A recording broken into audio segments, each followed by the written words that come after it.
Okay. So I'm hoping that I'm only going to talk for maybe half an hour at most. I'm going to get some real time to talk about the paper. I don't go over anything.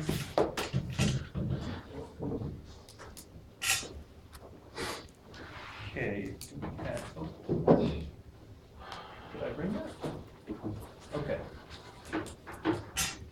I have a question. So, critique deadline is for the Thursday, right?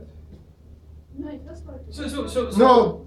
Ignore the critique deadlines on courses. Okay, the way courses is set up, nobody can submit unless I set a deadline, and everybody's deadlines are different.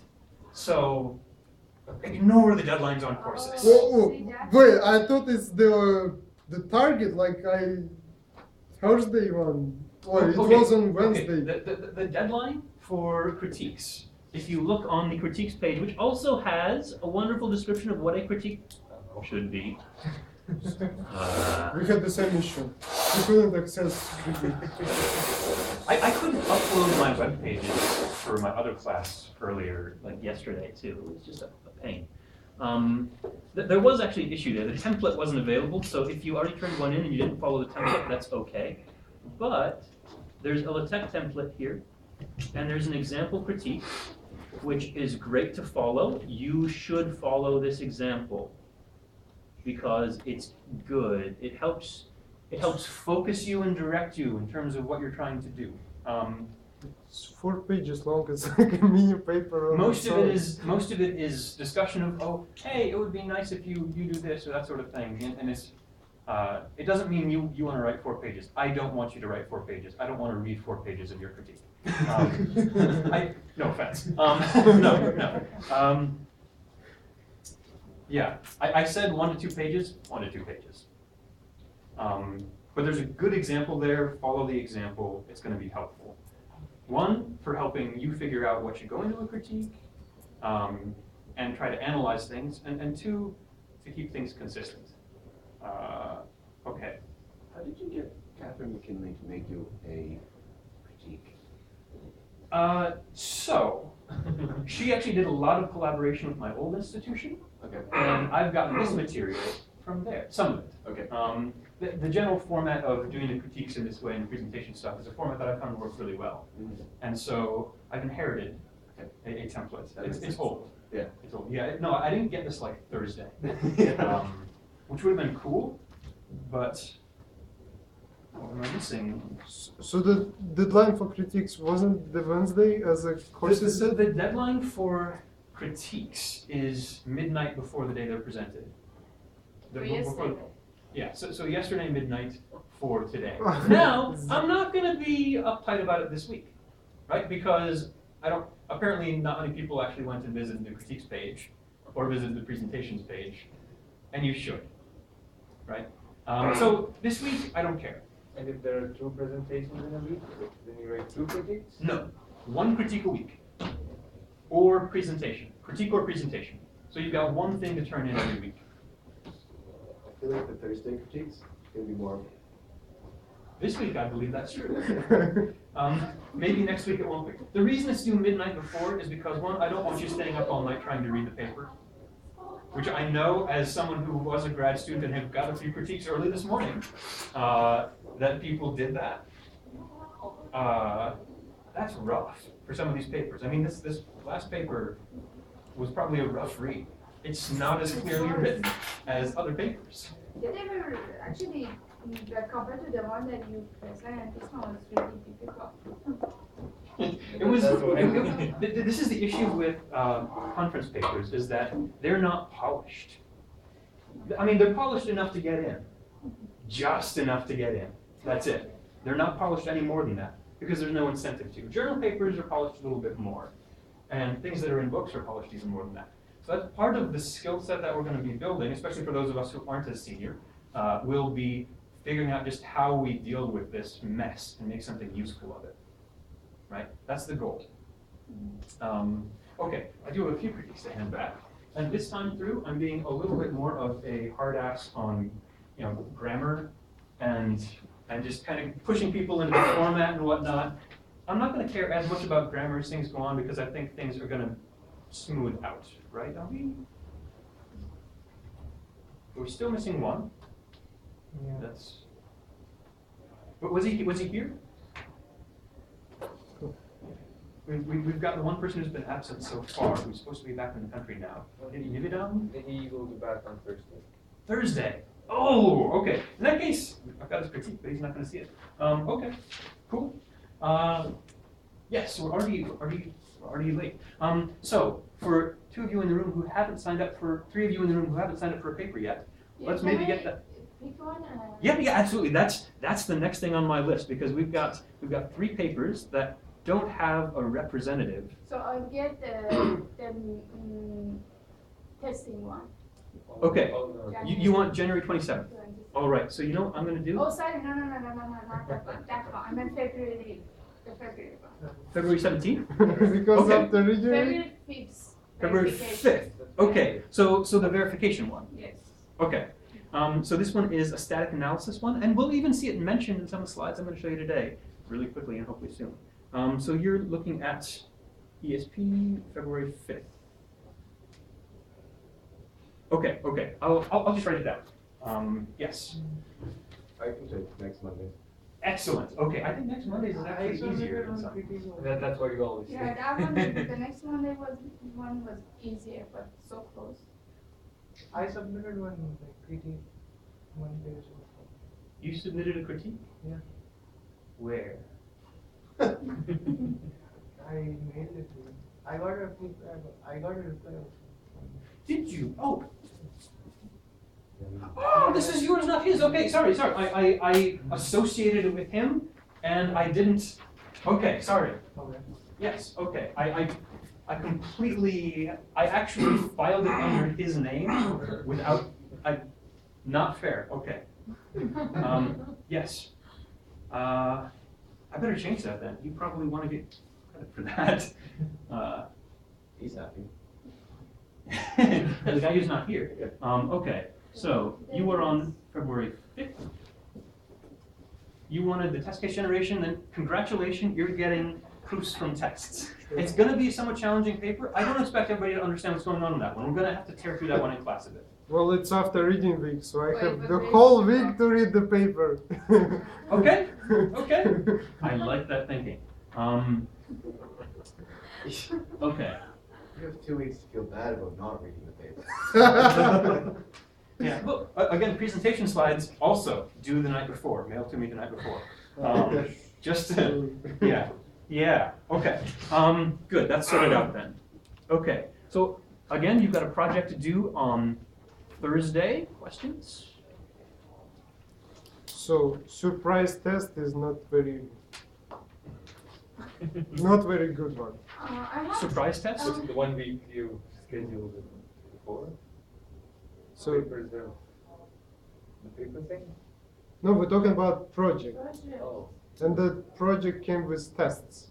And Yes. Oh, that's surprising. test number 09 surprise. Okay. Which one was surprise? Let me go in and. I don't like it at all. It's like it doesn't make even sense. Like it doesn't like the code itself. It will compile, but it doesn't make sense. Okay. Let me see if I can open that up. Let me see where the hell did I put that? Okay. Yeah. This looks good. Convenient. Okay, that's 9. So you didn't have a problem with the var args one. Okay, interesting. I didn't get to varargs yet. Okay. That's fair too. Let's make this visible-ish. So again, I want to cut myself off after I talk for maybe half an hour. We've got 2 hours today. I can talk for a little bit more than half an hour. Okay. Yes. So my issue is right. Yeah. It doesn't have main function, so basically it's like a library something, It is. right? Now remember, based on the email that I sent around, play around with it. You could have this. You could have a main function call this and pass in Yes, function pointer. but neither of you cannot pass pointer to neither of A, B, or C because they won't. In the hook, right? You can obviously fun pointer should be something like var argument function. That's the only. Okay, so what happens if you try to compile it and you pass things like this in? You said it does compile. It will compile in this function once you add main. Did you try it? Yes. Okay, so what happened? It complains that the pointer to the function that you provide as an argument for the hook does not confirm the calls. Which ones did it accept? It probably accepted one of them, right? No, it won't accept any of them, right? It won't accept any of them as an argument here? No, like you pass A, it will argue, like if you call function hook with an argument of that points to, which is a function pointer to function A, Sure. it will tell you an error for the lines 14 and 15, right? Did someone try it? Did you explicitly try to compile that? Yeah. You did, and it gave you an error. Did other people have the same thing? Not got it. Hmm? Didn't get there yet. Okay. So Did you I- try that? No. Okay. I can write how I did, right? So, Okay. This. like, I don't know if it's okay with you, right? Okay. Sure. Well, So- what do you mean by how you did? You mean in terms of the test? Yeah. Absolutely. Absolutely. I encourage you all to discuss and share tests. So, there is no pipeline.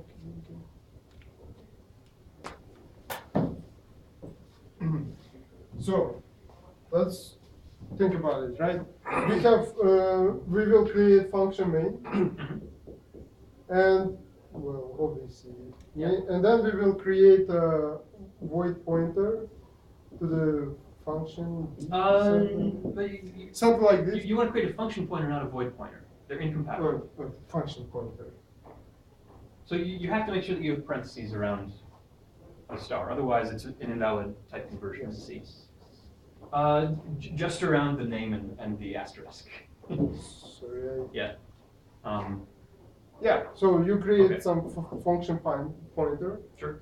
and then, like I wanted to do similar as we did in an example, which we had switch statement for RGC, something like this, Mhm.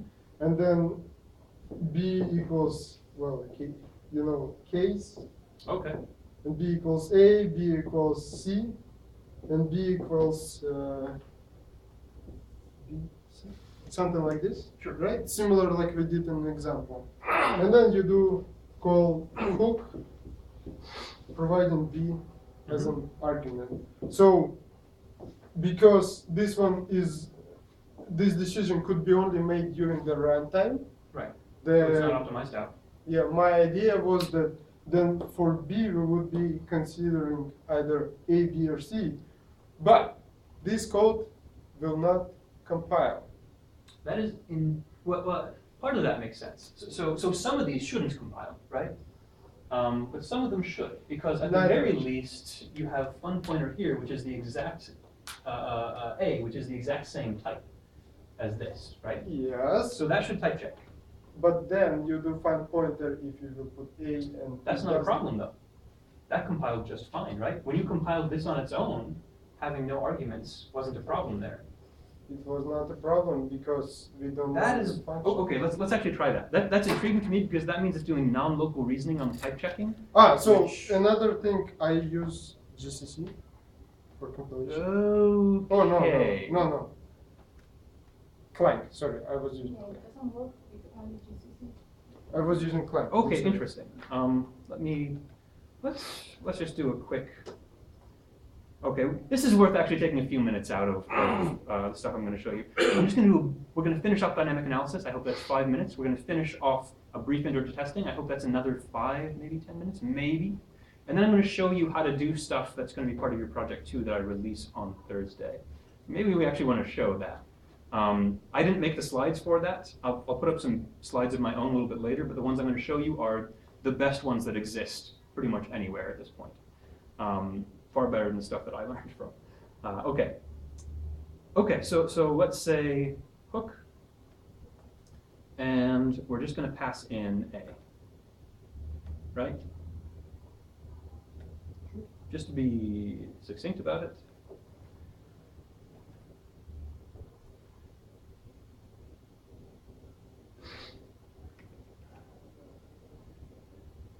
Okay. I mean, Now, I agree that, there might be some other things going on, but let's try B. okay. I will show my call later. Then. Okay, okay. So we can, it's okay. I don't want to take any more of the lecture. And we got an error for the last one. It's warning. not Well, an- warning. Yeah, that's fair. Now this is because it can't give you a hard error in some cases, because there are undefined behavior issues. So it'll just give you a warning for something that it can't prove is an error. It doesn't actually know because it would be a dynamic error based on the semantics of C. So one of the things that's interesting for C, oh, not in Vim. Okay, and one of the things that's interesting for C is that depending on how you're compiling it, a function that doesn't take any arguments can take any number of arguments. It's a little weird. Yeah. If you have actual arguments in there, then the number of arguments should match and have the right size. But function that doesn't have any arguments is kind of like an old-fashioned var args. That was the old-fashioned way of doing it, was to declare it with no arguments. Very weird, very C, very ugly. Not cool. One other thing that might be interesting to you is that if you pass in a pointer, this is one of the tests that I didn't give you, but you might think about. If you pass in a pointer as an argument, that pointer could point to any type, and it would still be a valid function pointer to pass in, because that's how polymorphism is implemented. I can have a pointer, a function that takes a pointer to A, and give that a function pointer that takes a pointer to B, and those are compatible because the pointers are the same size. They're both pointers, even though they point to different things. Weird stuff like that happens in practice. Okay, that's not something I'm going to necessarily use as a test, as you all write that down, because that is a little bit pathological, but it's the kind of corner case you have to worry about. Okay, so we're done with project stuff. Any other questions about the project before we 15 minutes? Okay. Okay, so let's move on. So we want to finish. Yeah, it was warning. Let me. It's not an error. It's warning. Okay, but when you passed in A, it worked, right? No warning. Yeah. My test was different. Yeah. Right. Okay. A should work just fine, Right. Yeah. which is one of those weird things. Okay. So yes, we were finishing up talking about. There we go.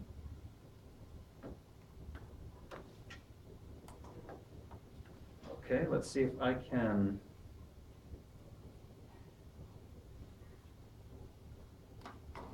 Make one of these show up. Give me a second here. These slides are good. Yeah. Well, these were my slides, so these should be great. Okay. Aha. Task Manager is what did it. Or rather, Task Manager was my escape hatch. I think. What do I need to do to make this not fall over everything? Let's.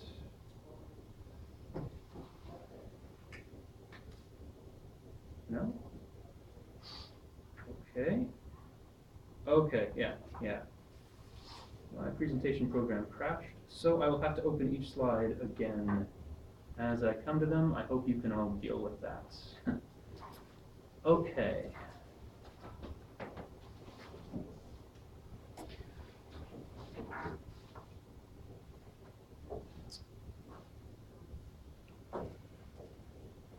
We left off talking about dynamic analysis, right? And this is going to be very relevant to the paper that's going to be presented on Thursday, which is a classic paper in dynamic analysis for concurrency, called Eraser.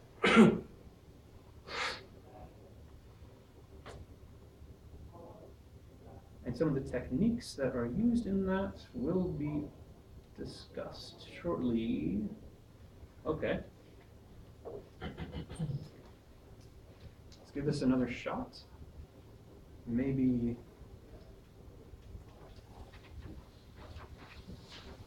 Okay. Okay. Excuse me, Yes. didn't you mention that this paper was the one that was considering the complexity of the code? The other lecture? Oh, sorry. That's the week after Thursday. That's the one that someone new has generously decided to present. Oh. Oh, yeah. I don't know. Yeah. Okay. This is encouraging. I get the window back. That's technical difficulties. Okay. Should use Good science Windows. people versus- So the problem is that the projectors in Surrey mess up my settings every time I plug in, and so yeah, there's something funky going on. Let me. And you put in both the worst combination: Linux, laptop, and projector. It usually just works fine for me. It's just with the particular HDMI hookup that's in Surrey that somehow screws things over for me. Let me make this more convenient so I don't have to find the folder every time. I'm just going to open up my actual web page folder in here, so I can just click on stuff every time it goes wrong. Well, we left off talking about the implementation, as I try to find this all again, of address sanitizer, right? Does anybody remember how what address sanitizer did? Can someone fill some time by explaining to us what that did? We're talking about poisoning. Yes. How did it do that? Recap. Companies like Google use address poisoning. What they do, they take a little bit of more memory before and after the memory that you want to allocate. Exactly. And they keep tracking whether, So if you try to access poisoned memory, computer explodes. right. Leads to Well, high turnover of hardware. maybe not explodes, but you get some kind of an error. So do we want to just try and present like this without having it be full screen presentation mode and see if? Okay. I don't know. This is unsettling to me, but whatever. We do whatever works, right? So we have these buffers around. Okay, it's still very dim to me. We have these buffers around the allocated memory, and so if you have a chunk of size 10, you actually allocate, marvelous, thank you. You actually allocate, say, a chunk of size 100, and that extra space around what you allocated is used as a poison zone. If you ever access that memory, then that's used as an indicator you're accessing something invalid, right? What if you access beyond the poisonous memory? Aha! It's all good.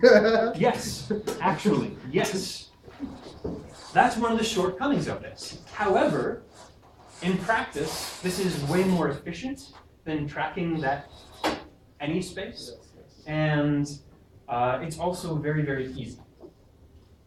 And it can find bugs that tools like Valgrind cannot, because you're adding space even on the stack to find potential stack buffer overflows, which tools like Valgrind can't do. Okay. Yeah, and we did this by essentially taking control of all the different allocation systems to set up these poison zones. Okay, so how do we do that? Well, every time you dereference something, you just check whether or not it's poisoned and then report an error, right? This is difficult because you have to instrument every single memory access and try to track these things. So what is the implementation that's used? Track every memory access. We're going to see this on Thursday as well. The underlying idea is that you have something called shadow memory. So for every byte or word or some other chunk of application memory, you have metadata, which we call shadow memory, which just manages some extra information about main application memory. Can anybody think of an example of this that you've probably all seen? Maybe in an operating systems course.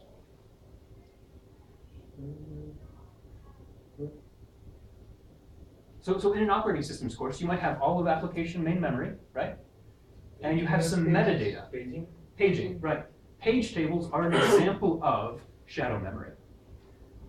So paging is actually a dynamic analysis. And the same techniques you see there are used to track this extra metadata for doing things like finding memory buffer overflows. Interesting. So how is this done in address sanitizer? Yeah. Well, for every 8-byte chunk of memory, it gets mapped down to a single byte in shadow memory. And the idea is that only the first K of any chunk can be addressable based on the way it allocates memory. This is an invariant that it guarantees. So you always have addressable, inaddressable. You don't have some addressable chunk in the middle. Guaranteed. Because of that, we can have some nice encoding mechanism.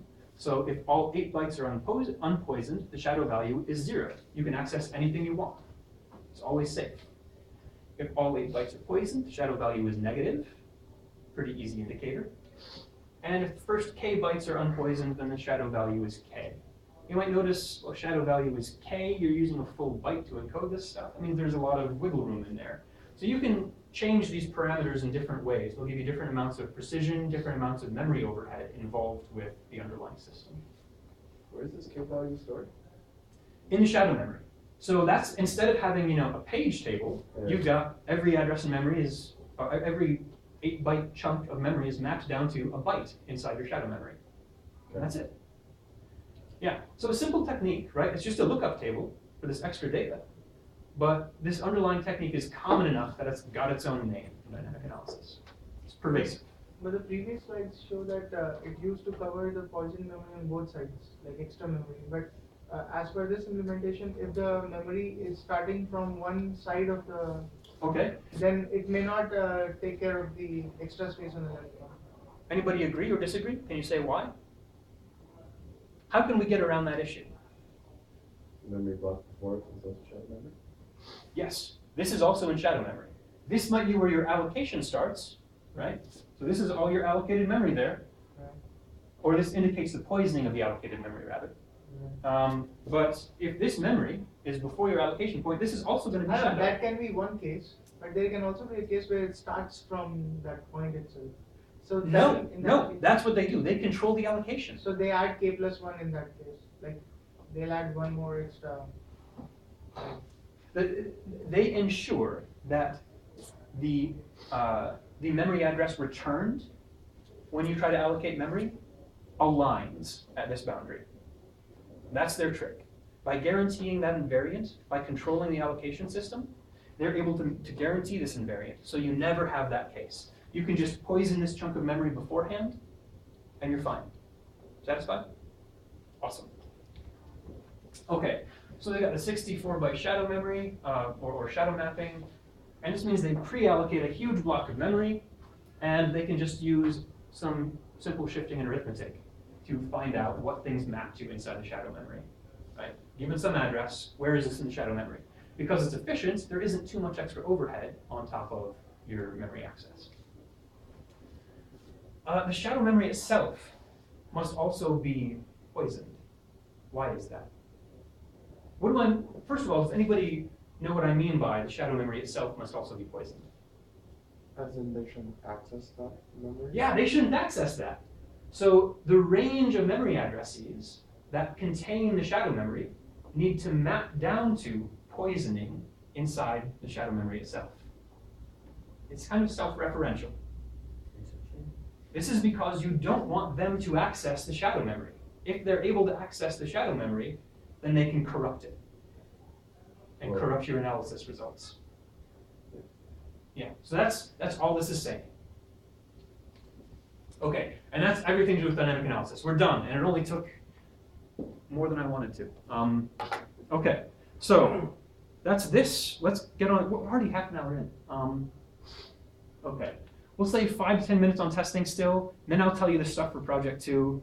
We're still on track. It's not a problem. Blissful denial. Okay.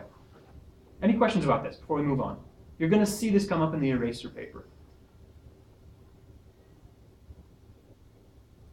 Okay. Is the testing stuff in here? No. But it's right here. All right. Very basic introduction to testing. And I mean very basic, primitive.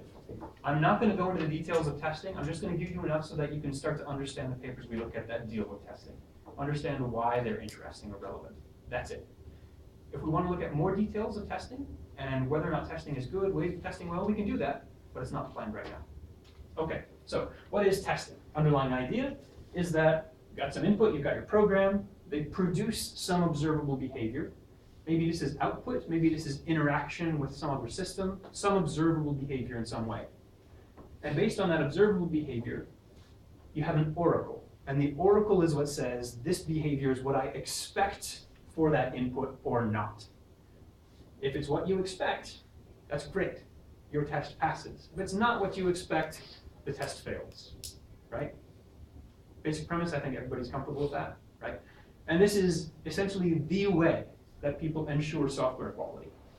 There are some other ways, but this is the predominant way that all of industry actually does do software quality assurance, okay? Everybody accepts that. So then you can have a test suite, which is a set of tests, right? So you've got a bunch of inputs and an oracle for every input, right? So a test is that pair. You've got the input and the expectations. Okay, so in terms of key issues, what we could ask, are these tests adequate? And we can start that by looking essentially at the inputs, right? And say, you know, are we looking at generating or are we looking at having appropriate tests? Are the inputs good enough? And we might start to actually bring in some reasoning about the program, the structure of the program into that as well, in order to determine whether or not the tests are enough, whether or not we're missing something. And we'll talk more about that in a second. We also have notions of automated input generation. So if your tests aren't good enough, or if you just want to try to test more because there's no way to test exhaustively in practice, you can't test everything, so you're going to make some sacrifices. Just like with static and dynamic analysis, they're an approximation. Automated input generation says, well, how can we generate more tests in an effective way? It doesn't cost or place burdens on developers. And so here you're going to be looking at the input again, and maybe you're looking at the program as well. In fact, you might look at only the input or only the program for this too, but you're generating the inputs. We can look at automated oracles. Suppose you have input for a test. Can you figure out what the correct result should be? Can you try to do that in an automated fashion? Why is that important? Manual testing will take a lot of time. Well, manual testing would definitely take a lot of time. There are actually still some places where manual testing is the predominant way of testing too, which is somewhat mind-boggling. I would say if you have a manual test, you should try as much as possible to convert it into an automated unit test or an automated integration test or what have you, because otherwise it's just unrealistic. Nobody's going to keep running their manual tests. It's too expensive. Suppose I generate a whole bunch of automated tests, automated test inputs. I probably want to know what they should do, right? So the current process for that is have someone sit down and figure out what your automated inputs should actually, automatically generated inputs should do. That's somewhat expensive. So having a way of generating the oracles as well would be good. And you also have to worry about things like the robustness of the tests. As you change the program, how much do you have to change your tests? Can you automate the changes to the tests based on the changes to your program? What about flakiness? That is, sometimes a test passes, you don't change anything, run the test again, and it might fail. Can you automatically detect that? Can you automatically fix that? Things like maintainability. This deals, again, with the evolution of the code. How robust is this test in the face of changes? Can you restructure things in a way that makes it more general so that it doesn't have to be updated or reasoned about? Okay, so these are just some key underlying issues. There are more. These are just some of the guiding key insights or problems. So things like test suite adequacy, this is the underlying issue of, are my tests good enough? Or what parts of the software need to be tested better? So most people have probably heard of statement coverage, right? How many people here have heard of statement coverage? Okay, at least one of you should have, because we discussed that in class. So the underlying idea here is that you want to make sure that there's at least one test in your test suite that executes every statement? Because if there's not, then one, maybe that statement isn't doing anything, and two, you have no idea if that statement is behaving correctly at all, which is unfortunate. So you want that criterion at the very least. So you can have an example here where we're covering prints, we're covering this branch, we're covering the if itself, we're not covering the else branch, right? So if we look at our score covered over total number of statements, we've got something like 75%, right? It's an intuitive metric overall, but it also shows you what you need to test better. In production systems, I assume that you have a score of 1. They make sure to No. No. In practice, a score of 100% is almost never found, unless you're looking at safety critical code, because there's dead code. Or the complexity of the code just makes things too difficult to reason about necessarily. Or you might have things like assertions in your code. Well, an assertion technically creates an if statement, right? It compiles down to an if statement saying if this is true, then you can continue, and otherwise call abort. You might not have a test that tests the assertion. So little things like that just create these little nits. Okay. You can also have things like branch coverage, where you're looking at, okay, if I've got the control flow graph, I've got a true branch, I've got a false branch. Have I taken both of them in some? Do I have a test that takes one branch? Do I have a test that takes the other? And you have to cover each of the branches inside your control flow graph. Notion of branch coverage, just a little extension to statement coverage, right? Technically, statement coverage, branch coverage subsumes, contains, or can test everything that statement coverage can. There's a relationship here. MCDC coverage kind of takes this notion of branch coverage and extends it to the individual parts of a condition. No, we don't have short circuiting in here, right? So this means that we don't have the control flow graph anymore. We don't have branches. But MCDC coverage says, well, treat it like these are branches almost. Horrible approximation. I'm just giving you an overview.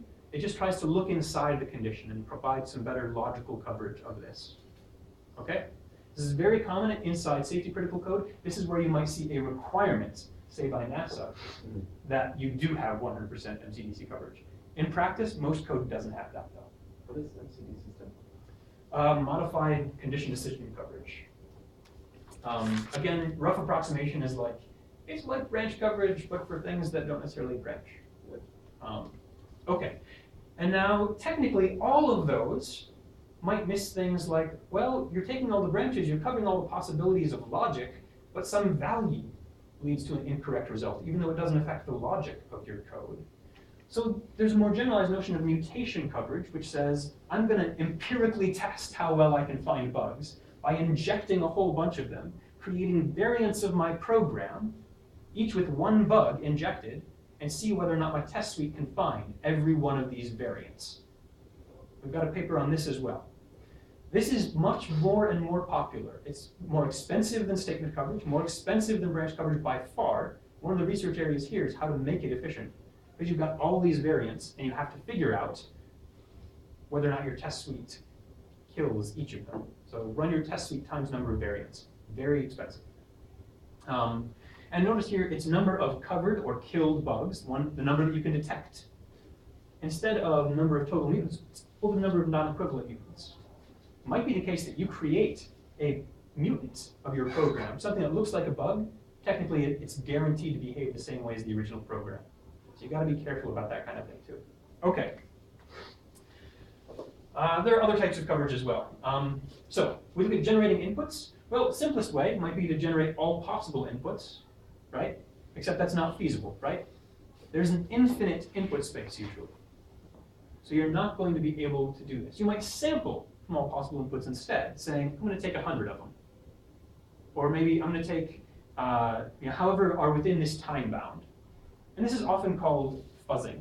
Find some random input, check it.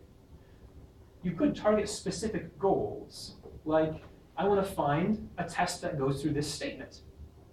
And this will help provide statement coverage, right? So you can target your adequacy criteria in your test generation. And you can have things like, well, I can make a model of my input and use that to generate inputs automatically based on the input structure, the input domain. And usually this is broken into black box and white box approaches, where we have black box treats the program as being opaque. You can't see into it or reason about it. And you have white box techniques, which take the structure and semantics of the program into account. Okay, and so for generating oracles, this is a tough issue, right? It's a tough issue because you're saying, given some input, what should it have done? Maybe the program doesn't even behave correctly. So that's rough, because you can't use the output necessarily as a good guide for what the oracle should be. So there are things like coming up with likely invariants, not guaranteed invariants, but likely invariants, and things like being careful about what behaviors you monitor to figure out what should be used in creating an oracle.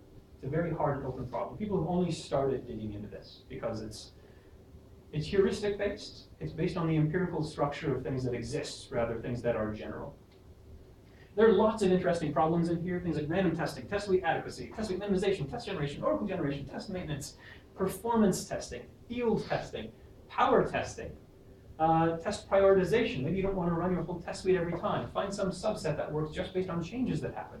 Things like this. We'll look at some of them. If you're interested in something, let me know. That's it for testing. We're still okay-ish? We're okay-ish. We're okay-ish. Okay. Yes. Okay. Questions about testing? Kind of bland. Was most of this new? Yeah, some of it. Okay, some of it was. We got a no. Mostly a no, probably. And yes, that's a good mix. That's okay.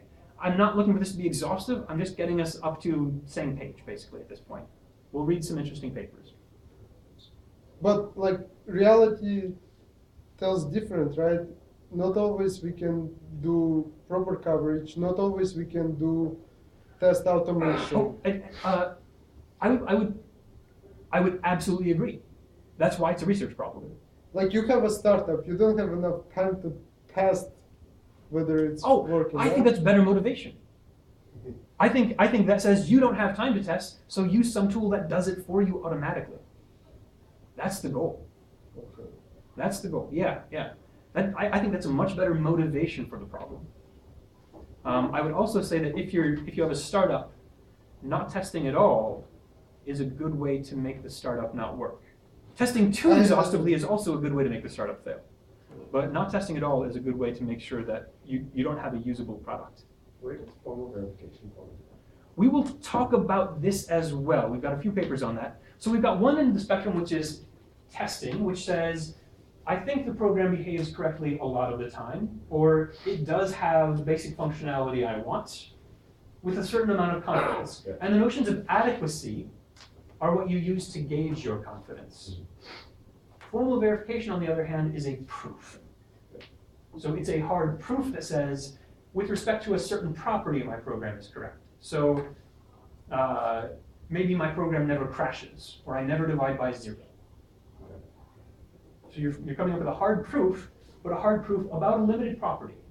Okay, not the full application. Well, it Might, if you want to spend a lot. It can be. The difficulty there is that you have to manually specify as well what the correctness properties are. And so if you get very, very detailed about what they should be, then you're likely to make a bug in terms of specification of what the properties ought to be. And so there's an element of human error that comes into specification and verification as well. Okay. That doesn't mean it's infeasible. It's just a hard problem. There are some people who do great work. There's some good tools. Increasingly, people using theorem provers like Coke in order to make that work in amazing ways. But you often look at proof assistant or proof environment aided approaches to developing your specification and developing some verification system. Okay, so let's start to talk about interprocedural analysis. And you can see that these slides are not my own. They're pretty darn good, though. There are a lot of places that just use these slides and say that's it. I'll probably put up my own version of things that's a little bit clearer, a little bit more digested, and doesn't have some of the other intervening discussion as well. But for now, we're just going to use these because I didn't have time to make my own slides. So we have the intraprocedural data flow analyses, right? And we spoke very briefly about interprocedural, saying that they are a thing. Intraprocedural is just looking within the body of a single function, right? Inter is looking across function calls. So if there's a function call in A and it calls B, maybe the behavior of B affects A. That'd be good to know. So that's what interprocedural analysis starts to reason about. And if you're able to do that, you're able to be more precise. Yes. So first thing you actually have to know is what things are called where. And so to do that, you need to have a call graph. Conveniently, all of you soon will have a system for producing call graphs from somewhere, right? I'm not sure where that's going to come from. But I have a feeling that after Thursday, all of you are going to have a system for making call graphs, right? Okay. So we can have a call graph, and you can see we can have call sites. Maybe F calls G in 2 different locations. So each of those is annotated and distinct inside the call graph, right? Okay. We've seen call graphs before. So interprocedural data flow analysis means we have to track the flow across function calls. The simplest way of doing this would be to say, well, okay, we've got some argument passed in at a call site here, so we just wire that up to the entry point of a function and feed the information through, right? Okay, fair enough.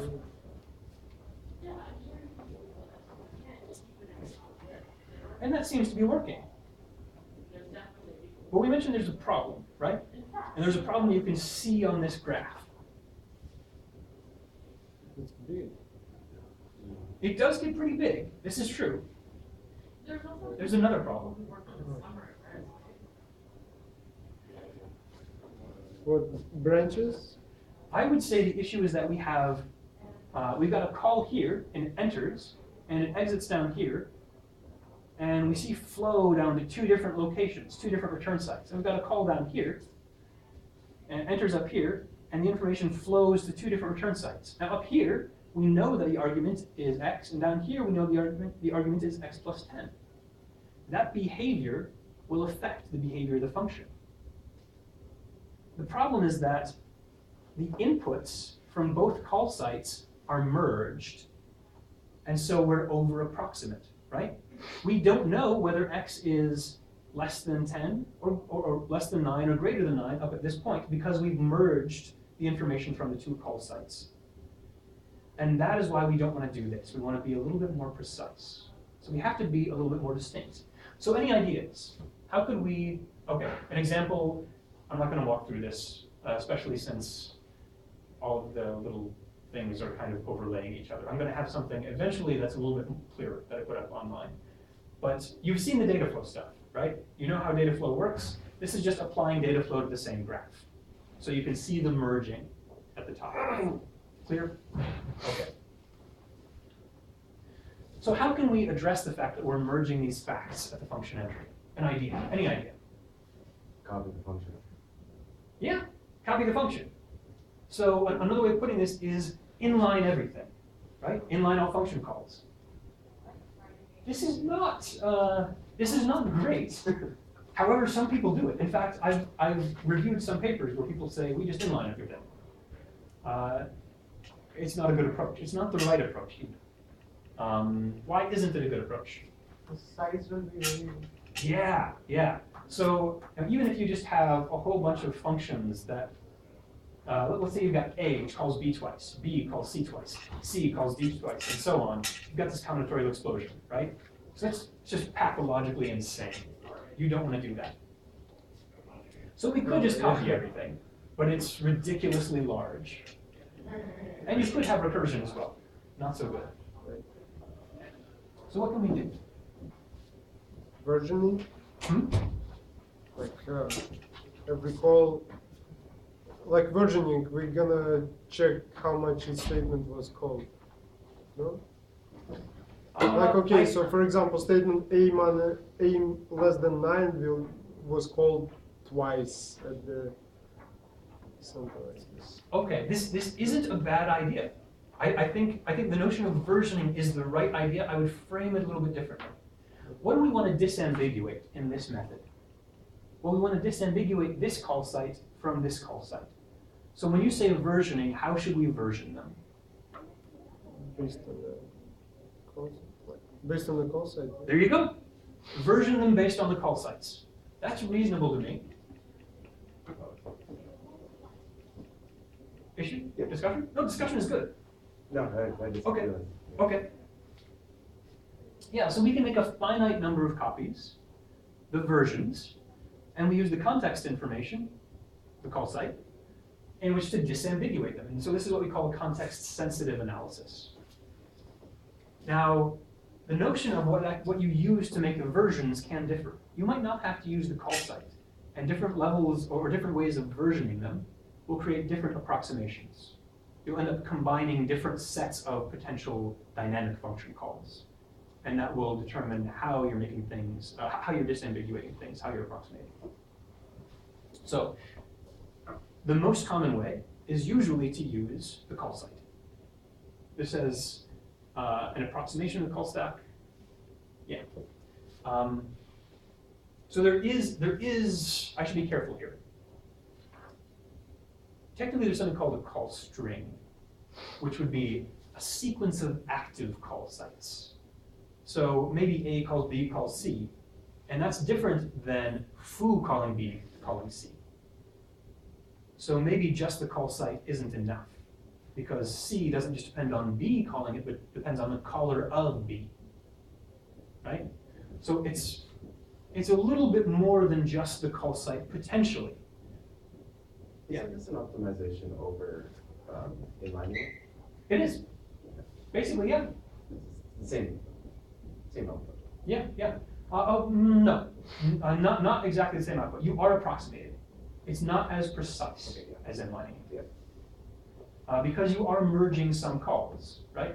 So if foo calls B calls C, and A calls B, which calls C, you're merging the information of those calls to C because they're at the same call site in B, Okay. right? But you can change how many steps backward you look.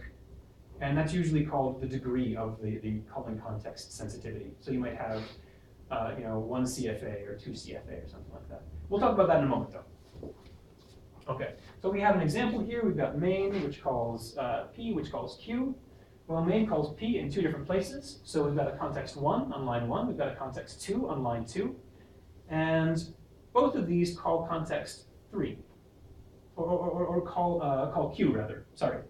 And they call Q at the same location. So you can see here that there is still some approximation. We're not saying the behavior of Q inside this second instance of P, right?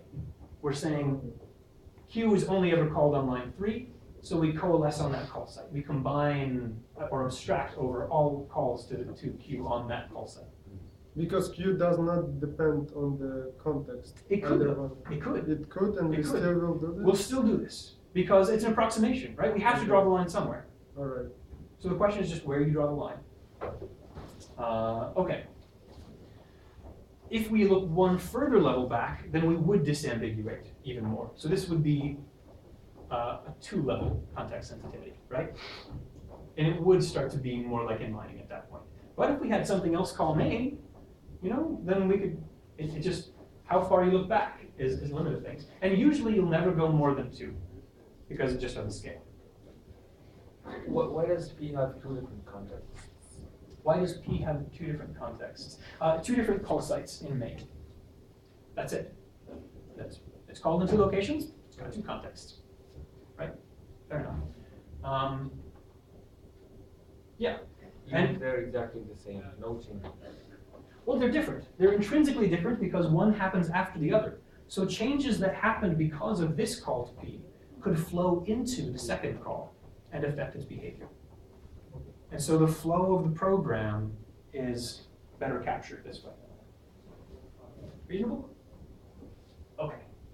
Yeah, I'll stop talking very, very soon.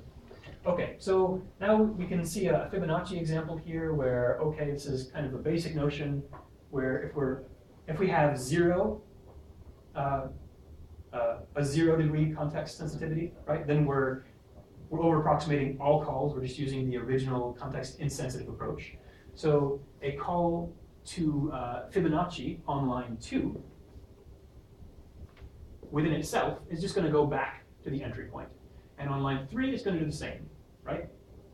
But if we add in a degree of 1 degree of context sensitivity, then we're going to disambiguate the starting call here, and we're going to disambiguate the calls on line 3 and the calls on line 2.